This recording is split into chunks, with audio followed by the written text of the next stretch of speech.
RP study के YouTube channel पे आप सभी का स्वागत है। आज से इसी समय से हम जो ये टाइम है इसी टाइम से क्लास शुरू होगी। क्लास 10th है और सबसे पहले हम ज्योग्राफी की क्लासें देखेंगे, तो सारे 7 के 7 चैप्टर देखेंगे और ये चैप्टर 1 है और इसका लेक्चर 1 है, यानी कि L1 में आप आ चुके हैं और इसके लगभग 5-6 लेक्चर में ये पूरा चैप्टर कंप्लीट कर लेंगे। ये थोड़ा इम्पोर्टेंट चैप्टर है और बड़े प्रश्न भी इसी चैप्टर से बनते हैं। तो आप हिंदी मीडियम के स्टूडेंट हैं पूरे इंडिया के, तो इस चैनल को ज़रूर सब्सक्राइब करें, ठीक है। और अपने दोस्तों के साथ शेयर करें। ये क्लास 10th है और हमारे टेलीग्राम चैनल की लिंक डिस्क्रिप्शन में मिल जाएगी। आरपी स्टडी नाम है और उसे ज्वाइन ज़रूर करें, वहाँ पर इसका सारा PDF मिल जाएगा, ठीक है। तो अब शुरू करते हैं, ठीक है।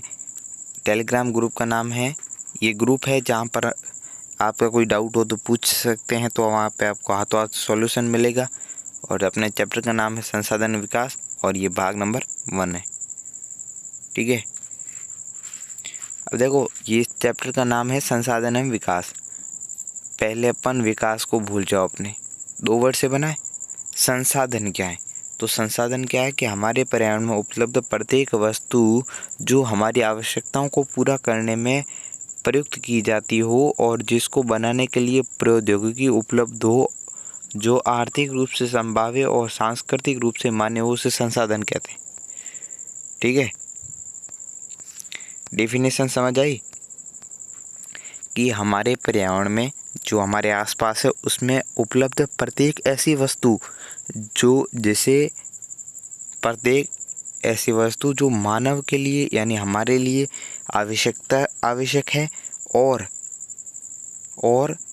पर्यावरण में उपलब्ध है, हमारे लिए आवश्यक है और उसको लेने के लिए, यूज़ करने के लिए हमारे पास टेक्नोलॉजी होनी चाहिए और क्या होना चाहिए कि वो आर्थिक रूप से संभाव्य होनी चाहिए और सांस्कृतिक रूप से मान्य, यानी किसी के धार्मिक रूप से ठेस ना पहुँचे, आर्थिक रूप से कि जो कोई संसाधन ले उस संसाधन में जितना इन्वेस्टमेंट करें उससे ज़्यादा बेनिफिट मिले, ठीक है। यही है संसाधन कहते हैं किसे, ठीक है। हमारे पर्यावरण में उपलब्ध प्रत्येक वस्तुओं की रूपांतरण प्रक्रिया प्रौद्योगिकी और संस्थाओं के पारस्परिक क्रियात्मक संबंध निहित है। ये सब आपस में जुड़े हुए हैं। मानव प्रौद्योगिकी द्वारा प्रकृति के साथ क्रिया करते हैं और अपने आर्थिक विकास की गति को तेज करने के लिए संस्थाओं का निर्माण करते हैं, ठीक है। मानव भौतिक पर्यावरण से जुड़ा है, प्रौद्योगिकी से जुड़ा और संस्थाओं से जुड़ा है। संस्थाओं को मानव बनाता है और भौतिक पर्यावरण को प्रकृति। तो ये डायग्राम अपनी बुक में है, ठीक है। प्रकृति और प्रौद्योगिकी और संस्थाओं के बीच में संबंध कौन स्थापित करता है? मानव करता है। मानव से प्रौद्योगिकी जुड़ी है, यानी मानव ने प्रौद्योगिकी बनाई है और मानव ने संस्था बनाई, मतलब ये भी अटैच मानव से है और इनका यूज करा मानव इन दोनों के माध्यम से, मतलब टोटली सब मिल के कहाँ आ रहे हैं? मानव पे आ रहे हैं, ठीक है। और संसाधन की एक बार डेफिनेशन और देख लो कि हमारे पर्यावरण में उपलब्ध प्रत्येक ऐसी वस्तु जो हमारी आवश्यकता पूरे करने के लिए प्रयुक्त की जाती हो और उसे प्रयुक्त करने के लिए हमारे पास टेक्नोलॉजी हो यानी प्रौद्योगिकी हो, आर्थिक रूप से संभाव्य और सांस्कृतिक रूप से मान्य हो, उसे संसाधन कहते हैं, ठीक है। बड़ा प्रश्न ऐसे बन सकता है कि संसाधन किसे कहते हैं, ठीक है। अब देखो, संसाधन है तो संसाधनों को कोई प्रकार भी होगा, तो संसाधनों को 4 आधार है, उन चारों आधार पर बांटा गया है। पहला है उत्पत्ति के आधार पर, दूसरा समापत्ति के आधार पर, स्वामित्व और विकास के आधार पर। उत्पत्ति के आधार पर मतलब वे उत्पन्न किस प्रकार हुए, जैविक है या अजैविक है, मतलब जो हमें जैव संसाधन जो सजीव वस्तुओं से मिले हैं, सजीव वस्तुओं से मिले हैं, निर्जीव शब्द अच्छा रहेगा, निर्जीव से मिले हैं, सजीव से मिले हैं, वे किस प्रकार मिले, तो जैव और अजैव। उत्पत्ति, उनकी उत्पत्ति कैसी है उसके आधार पे जैव और अजैव, इनको विस्तार से आगे पढ़ेंगे। दूसरा समापत्ति के आधार पे कौन, नवीकरण योग्य और अनवीकरण योग्य, 2 प्रकार के। स्वामित्व के आधार पे 4 प्रकार के, व्यक्तिगत, सामुदायिक, राष्ट्रीय और अंतर्राष्ट्रीय। ठीक है, 4 प्रकार के होते हैं, पर्सनल एंड सामुदायिक और राष्ट्रीय और अंतर्राष्ट्रीय। विकास के आधार पर संभावी विकसित भंडार और संचित कोष। ठीक है, ये दोनों स्वामित्व और विकास के आधार पर 4 प्रकार के हैं और उत्पत्ति और समाप्ति के आधार पर 2 प्रकार के हैं। समाप्ति से मतलब है कि समाप्त हो सकते हैं, तो उनको दोबारा बना सकते हैं या फिर नहीं बना सकते। ठीक है, उपलब्धता के आधार पर डायग्राम आपके आया रेखा चित्र बुक में, तो उसको भी देख लेते हैं। ये क्या बोलता है कि संसाधन 2 प्रकार के, मानवीय और प्राकृतिक। प्राकृतिक 2 प्रकार के, नवीकरण और अनवीकरण, जिन्हें दोबारा बना सकते हैं और दोबारा नहीं बना भी सकते। अब नवीकरण जो दोबारा बना सकते हैं वो तो एक तो सतत है अथवा प्रवाह जैसे पवन और जल, और दूसरे हैं जैव जैसे वन और वन्य जीव।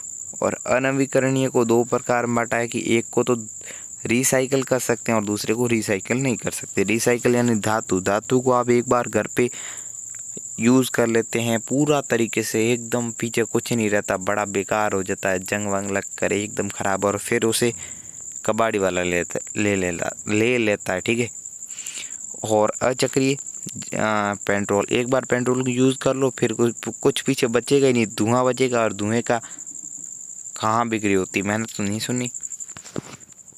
इधर आ जाओ, मानवीय है, एक तो संस्थाएं हैं और एक गुणवत्ता है, दोनों के आधार पर।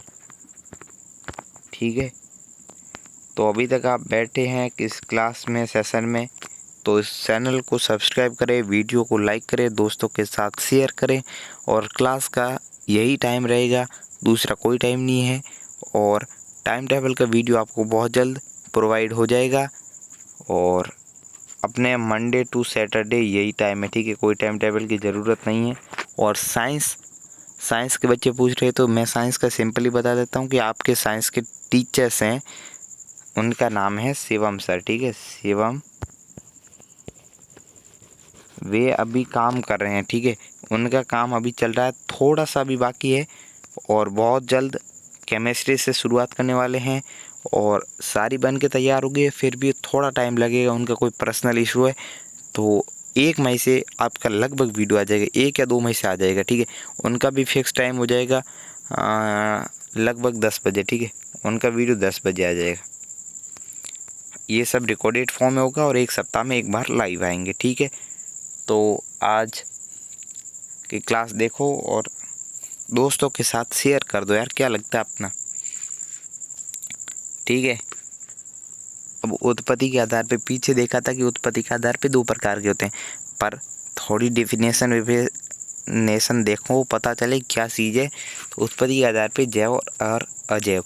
जैव किसे कहते हैं कि ऐसे संसाधन जैव संसाधन कहलाते हैं जो जैवमंडल से मिलते हैं, जो जैवमंडल से मिलता है। जैवमंडल से क्या मतलब है, जिसमें स्थल मंडल, जल मंडल और वायुमंडल तीनों, और ये तीनों कहाँ मिलते हैं, पृथ्वी पे मिलते हैं।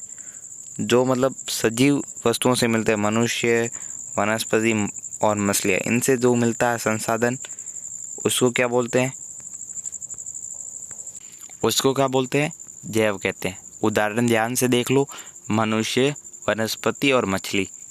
अजैव किसे बोलते हैं कि ऐसे संसाधन जो निर्जीव वस्तुओं से प्राप्त होते हैं, मिट्टी, हवा, पानी, ये सब जो मिल रहे हैं, ये सब अजैव संसाधन है। ठीक है, इसका मेन अंतर भी आ सकता है आपके 1 नंबर के प्रश्न में, ये पूछ सकता है कि जैव और अजैव में एक अंतर बताओ। तो आपको क्या करना है, पहले तो लिखना है कि ये सजीव वस्तुओं से प्राप्त होते हैं, ये असजीव आता है, निर्जीव चीज़ों से प्राप्त होते हैं, वस्तुओं से प्राप्त होते हैं। नीचे एक उदाहरण देकर भी बता देना। ठीक है, फिर पूरा क्लियर हो जाएगा, और नंबर देने वाले को नंबर देना पड़ेगा। नेक्स्ट आ जाओ, समापत्य के आधार पे। मैंने समापत्य के आधार पे 2 प्रकार का आपको बताया था, एक तो नवीकरण और एक अनवीकरण। ठीक है, तो नवीकरण संसाधन देखो, इस साल अपने जो 2022 का बोर्ड एग्जाम हुआ था, इसमें से एक अपने 3 नंबर का खंड 6 में प्रश्न आता है कि समापत्य के आधार पर संसाधन कितने प्रकार के होते हैं, उन्हें विस्तार से समझाइए। ठीक है, 3 नंबर का प्रश्न है। इस प्रश्न को यहाँ पर भी देख लो कि यही का यही आंसर है, और इसको आगे क्वेश्चन फॉर्म में भी दे रखा है मैंने बता देता हूँ आपको 2013 से लेकर 2016 तक, ठीक है, क्योंकि एनसीईआरटी तभी थी 13, 14, 15, 16 4 साल की, और फिर 2022 का।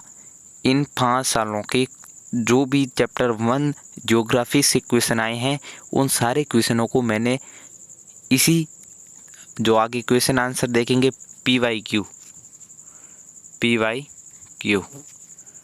प्रीवियस ईयर क्वेश्चन, उसके अंदर जरूर देखेंगे, ठीक है। तो टेंशन वाली कोई बात नहीं। और ये प्रश्न आया था कि समापत्या के आधार पे संसाधन कितने प्रकार के होते हैं, विस्तार से समझिए। और एक प्रश्न आया था कि गैर नवीकरण योग्य संसाधन किसे कहते हैं, तो उसका भी यही आंसर था जो अनवीकरण का, ठीक है।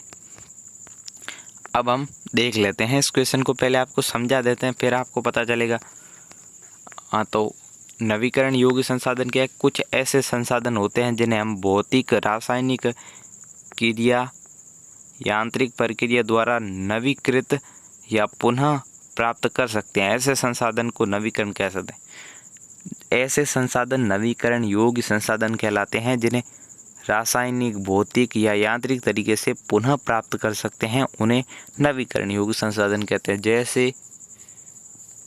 जैसे जल ऊर्जा, पवन ऊर्जा, ये सभी इसके अंदर आएंगे। अनवीकरण क्या बोलता है कि कुछ ऐसे संसाधन होते हैं जिनमें हम किसी भी तरीके से उन्हें नवीकृत या पुनः नहीं प्राप्त कर सकते, ठीक है। ऐसे संसाधन अनवीकृत योग्य संसाधन कहलाते हैं, जैसे जीवाश्म और धातु, ठीक है। देखो डिफिनेशंस को दोबारा देखो कि ऐसे संसाधन अनवीकरण योग्य संसाधन कहलाते हैं जिनका हम दोबारा प्राप्त नहीं कर सकते, ठीक है। जैसे हम पवन ऊर्जा को बना सकते हैं बार बार, सौर ऊर्जा, जल ऊर्जा, मतलब जल विद्युत जितनी बार बनाना चाहते हैं उतनी बार बना सकते हैं, पर इन्हें नहीं बना सकते, ठीक है। और एक स्टार लगा के नीचे क्या लिखा है कि इस चीज़ को भूलना मत, इन संसाधनों का निर्माण में लाखों वर्ष लग जाते हैं, ठीक है, किसमें? अनवीकरण योग्य में। इसलिए इनका नवीकरण करना असंभव होता है। इसमें से कुछ संसाधन को पुनः चक्रित किया जा सकता है, जैसे धातु, ठीक है। ये वेरी इंपॉर्टेंट चीज़ है। ये क्या बोलता है? ये बोलता है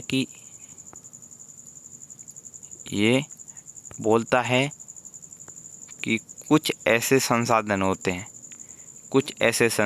होते हैं जिन्हें हम पुनः तो प्राप्त नहीं कर सकते, पर उनको रीयूज कर सकते हैं, ठीक है। तो रीयूज जिन संसाधनों को करते हैं उन्हें पुनः चक्रीय कहते हैं, और जैसे धातु है, ठीक है। अब आप सोचोगे सर धातु का तो दोबारा यूज़ कर लेते हैं, तो इसलिए उन्हें नवीकरण में क्यों नहीं रखते? इसलिए नहीं रखते कि वो उसे नया नहीं बनाया जा सकता, जो है उसी का यूज़ कर सकते हैं। जो विद्युत ऊर्जा होती है, जैसे एक बार विद्युत ऊर्जा बनी है यहाँ पे, ठीक है, सौर ऊर्जा ले लो, ठीक है। यहाँ पे इस पैनल पे ऊर्जा बनी है और ये चली गई वायर से इस लट्टू में, और इस लट्टू ने इसको बना दिया प्रकाश ऊर्जा में। अब मुझे ये बताओ कि ये प्रकाश ऊर्जा को हम वापस विद्युत ऊर्जा बना सकते हैं? बिल्कुल नहीं बना सकते सीधा, पर यहाँ पे बना नहीं सकते, पर यहाँ पर ये बन सकता है, ठीक है। इसलिए ये अंतर है, ठीक है। आई थिंक समझ आ गया तुम लोगों को। और आज का वीडियो हमारी इतनी समय सीमा है, क्योंकि ज़्यादा आपको बोरिंग हो सकता है और समय भी हमारे पास बहुत ज़्यादा है, तो हम किसका इंतज़ार करें, आराम से पढ़ते हैं। एक दिन में 15-20 मिनट से ज़्यादा पढ़ने का क्या मतलब रहा। और फिर आपको साइंस की क्लास भी देखनी है, तो आज का तो वीडियो थोड़ा इंट्रोडक्शन टाइप ही कहा। कल हम इन संसाधनों को जो आज की क्लास में देखा उसको थोड़ा दोबारा दोहरान करेंगे, और आगे संसाधनों के प्रकार और भारत में संसाधन, एक तो संसाधन नियोजन देखेंगे और भारत में संसाधन नियोजन किस प्रकार से, ठीक है, ये सब देखेंगे। अभी तक आपने हमारे टेलीग्राम चैनल को नहीं ज्वाइन किया तो अभी जाके कीजिए, और अभी तक आप इस वीडियो को देख रहे हैं तो thanks for watching this video, और अपने दोस्तों के साथ शेयर करो, ठीक है। जितना शेयर करोगे उतनी बड़ी अच्छी बात है। हम नए स्टूडेंट का वेट करेंगे, ठीक है। और थोड़ा हमारी मेहनत की तरफ भी देखो कि टीचर हमारे लिए इतनी मेहनत करे तो हम भी थोड़ा पढ़ लें, और जो जो हमारी पैनल पर पढ़ाया जा रहा है उसको प्लीज़ प्लीज़ प्लीज़ एक बार वीडियो को दोबारा देखो, या फिर PDF जो हमारे चैनल पे मिल रहा है उससे देखो, उसको एक बार अपनी कॉपी में लिखो। ये ठीक है, नोट्स फॉर्म में मैंने बनाया, ठीक है, मैंने कोई फालतू चीज़ इसमें नहीं ऐड की। जो हम इंटर वाले चैनल पे पढ़ाते हैं 11th 12th में, उसमें सारी रामायण लिखते हैं, पर जो 10th है उसमें हम बहुत सार लिखते हैं, समरी, और जो बात हमें बताने योग्य होती है वो हम खुद बता ही देते हैं, ठीक है। तो बस आज की वीडियो में इतना ही, अब ज़्यादा कुछ नहीं। और thanks for watching. Telegram channel को अभी ज्वाइन करो, अभी मैं बोल रहा हूँ, अभी ज्वाइन करो, ठीक है। तो फिर अच्छा, हम चलते हैं और अगली क्लास में मिलते हैं, ठीक है। और शिवम सर आपके बहुत जल्द आने वाले, साइंस के हैं, बेहतरीन टीचर है, उनको भी चैनल तो यही है, उनको भी सपोर्ट करना मेरी तरह। जिस तरह आप मुझे प्यार दे रहे हो उसी तरह उन्हें भी देना।